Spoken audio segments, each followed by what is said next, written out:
আসসালামু আলাইকুম। আজকের ক্লাসে আমরা দেখব হচ্ছে র‍্যাবিটের মাধ্যমে আমরা কিভাবে টপো সারফেস দিতে পারি। ওকে? তো চলুন শুরু করা যাক। আমরা হচ্ছে ম্যাশিং অ্যান্ড সাইটে যাবো। এখানে যাওয়ার পরে এখানে দেখব হচ্ছে টপো সারফেস। তো আমরা ১ম এ এখান থেকে যাবো হচ্ছে সাইডে। তো সাইটে যাওয়ার পরে এখানে টপো সারফেসটা মূলত এই সাইডেই দিলেই আপনি দেখতে পারবেন সুন্দরভাবে। ওকে? তো সাইডে আসার পরে আমরা এই টপো সারফেসে এখানে একটা ক্লিক দিব। ওকে?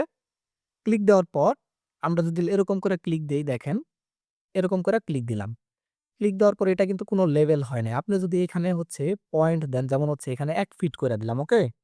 আমরা এখানে দিলাম হচ্ছে 1, দেওয়ার পর আবার যদি ক্লিক দেই, দেখেন এরকম ক্লিক দিলাম। তারপর আবার এখানে দিলাম হচ্ছে 4 ফিট, ওকে? আবার এখানে ক্লিক দিলাম।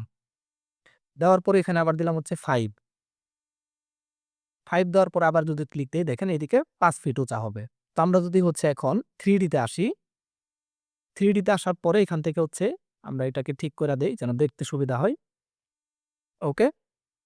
তো এই যে দেখছেন? আমরা যদি এখানে হচ্ছে একটা সাইডে আসি তাহলে দেখতে পারবো, এই দেখেন। আমার প্রত্যেকটাই হচ্ছে এখানে আমি যতটা দিছিলাম এদিকে 1 ফিট, এদিকে হচ্ছে 4 ফিট, এই পাশে হচ্ছে 5 ফিট। তো সেই অনুযায়ী কিন্তু এটার উচ্চতাটা হইছে। আমরা যদি এখানে একটু টিক চিহ্ন দিয়া দেই, দেখেন টিক চিহ্ন দিয়া দিলাম, তাহলে কিন্তু আমাদের সে ছেড়ে দিল। এখন হচ্ছে আমি চাচ্ছি যে আমার এই যে এখানে যে 5 ফিট হইছে বা এখানে হচ্ছে আমি হচ্ছে 1 ফিট দিছি, এখানে 0 ছিল এখানে। তো এখানে আমি যদি এডিট করতে চাই তো সেই ক্ষেত্রে আমরা এখানে এডিট সারফেস এ যাবো। যাওয়ার পরে দেখেন এখন এডিট করতে পারবো। এখন চাইলে এখানে আমি যদি একটা সিলেক্ট করি তাহলে এখানে দেখতে পারবো এটা কত ফিট উপরে আছে। এটা হচ্ছে ১ ফিট উপরে আছে এই পয়েন্টটা। আবার যদি এই পয়েন্টটাকে সিলেক্ট করি, দেখেন এটা 0 ফিট। মানে হচ্ছে কোনো দেওয়া নাই। এখানে যদি আমি হচ্ছে 7 দেই, যেমন 7 দেওয়ার পর এন্টার দেই, তাহলে দেখেন এটা ৭ ফিট উঁচা হয়ে যাবে। এই দেখছেন ৭ ফিট উঁচা হয়ে গেছে। এটা আবার চাচ্ছি যে এখন 0 হয়ে যাক। শুধুমাত্র এই পয়েন্টটাকে এরকম করে সিলেক্ট করব ড্র্যাগ করলেই। এখানে হচ্ছে 0 করে দিব, ওকে? এই যে 0, 0 দেওয়ার পরে এন্টার করে দিব। দেখেন আবার নিচে চলে গেছে। তো এখানে হচ্ছে আমার কত আছে এটা যদি সিলেক্ট করি, দেখেন এটা 1 ফিট আছে। এখানে যদি আমরা 3 দিয়া দেই, এখানে 3 দিয়া দিলাম, ওকে? এটা ৩ ফিট উপরে উঠা পড়ছে এখন এই যে পয়েন্টটা। তো এই যে এভাবে হচ্ছে টপো সার্ভিসটা মূলত দেয়। এখন আমি চাচ্ছি যে এটার উপরে আবার পয়েন্ট এড করব। আমি আবার সাইটে চলে যাই বা এখান থেকেও দেওয়া যায়। তো সাইটে গেলে উপর থেকে সুন্দরভাবে দেখা যায়। তো এখানে হচ্ছে এই যে প্লেস পয়েন্ট, এখানে একটা ক্লিক দিব। ক্লিক দিলে এই যে প্লাসের মতো অপশন হবে। এখন যদি এখানে হচ্ছে ৫ ফিট আছে না? না, এখানে আমরা দিব হচ্ছে ১০ ফিট। তো ১০ দেওয়ার পর এন্টার দেই। দেওয়ার পরে এখানে যদি একটা ক্লিক দেই, দেখেন এটা ১০ ফিট উপরে চলে আসছে। আমি যদি 3D তে যাই, এই দেখেন এটা ১০ ফিট উপরে আছে। এই যে এই পয়েন্টটা।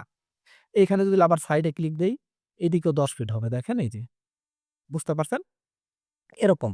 এখন যদি আমি চাই যে হচ্ছে কোনো কিছু ডিলিট করব, তো মডিফাই আমরা সিলেক্ট করব। সিলেক্ট করার পরে দেখেন এখন কিন্তু আমাদের এটা কার্সরের মতো হয়ে গেছে।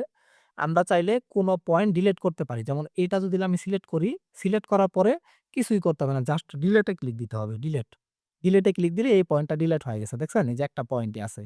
মানে আপনি যেকোনো পয়েন্ট চাইলে ডিলিটও করতে পারবেন আবার রাখতেও পারবেন। ওকে? এই পয়েন্টটা ডিলিট করব। সিলেক্ট করেন, তারপর হচ্ছে ডিলিট। দেখেন ডিলিট হয়ে গেছে। আবার আমরা এড করব কিভাবে? এই যে প্লেস পয়েন্ট, এখানে ক্লিক দিলে এটা এড হবে। ওকে? আবার এই টিক চিহ্নতে এখানে ক্লিক দিলেই সে আমাকে ছেড়ে দিবে। এই যে। আপনি চাইলে হচ্ছে কি টপো সার্ভিসটা মূলত হচ্ছে আপনি কোনো আপনার যে বাড়ির বা এরিয়ার হচ্ছে মাটির যে স্তরটা আছে, যেমন হচ্ছে একেক জায়গায় মাটি একেক স্তরে থাকে। যেমন এদিকে আছে ১ ফিট উপরে, এদিকে আছে ৩ ফিট উপরে। মানে কিছু পাহাড়ি টিলার মতো থাকে না? এরকম। এগুলা দেখানোর জন্য হচ্ছে আপনার মূলত হচ্ছে এই টপো সার্ভিসটা ব্যবহার করা হয়। ওকে? তো আশা করি আপনারা বুঝতে পারছেন আমরা কিভাবে টপো সার্ভিস ব্যবহার করতে পারি। ওকে? তো আজকের ক্লাসটি এই পর্যন্তই। সবাই ভালো থাকবেন। আসসালামু আলাইকুম।